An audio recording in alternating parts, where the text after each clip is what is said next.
பசுவை கொன்றால் ஆயுள் தண்டனை வழங்கும் வகையில் சட்ட திருத்தம் செய்ய மத்திய அரசுக்கு ராஜஸ்தான் நீதிமன்றம் பரிந்துரை செய்துள்ளது. இது குறித்த மேலும் கூடுதல் தகவல்களை எமது செய்தியாளர் அரவிந்திடம் கேட்கலாம்.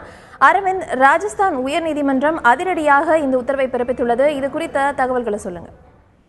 ராஜஸ்தான் உயர்நீதிமன்றத்தில் ஒரு பொதுநல மனுவானது ஒன்று தாக்கல் செய்யப்பட்டிருந்தது. அந்த பொதுநல மனுவில் கோரிக்கை தான், அதாவது பசுவை கொல்பவருக்கு அதிகப்படியான தண்டனை வழங்க வேண்டும் என நீங்கள் உத்தரவிட கோரி ஒரு பொதுநல மனுவானது ராஜஸ்தான் உயர்நீதிமன்றத்தில் தாக்கல் செய்யப்பட்டது.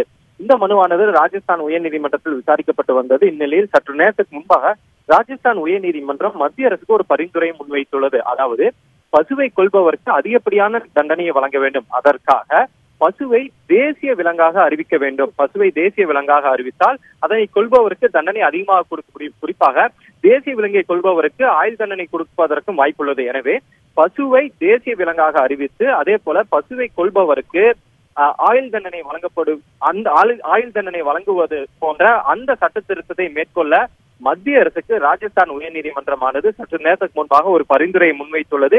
இது ஒரு பொதுநல வழக்கின் அந்த ஒரு மனுவை விசாரித்த போது ராஜஸ்தான் உயர்நீதிமன்ற நீதிபதிகள் இந்த உத்தரவை தற்போது பிறப்பித்துள்ளனர்.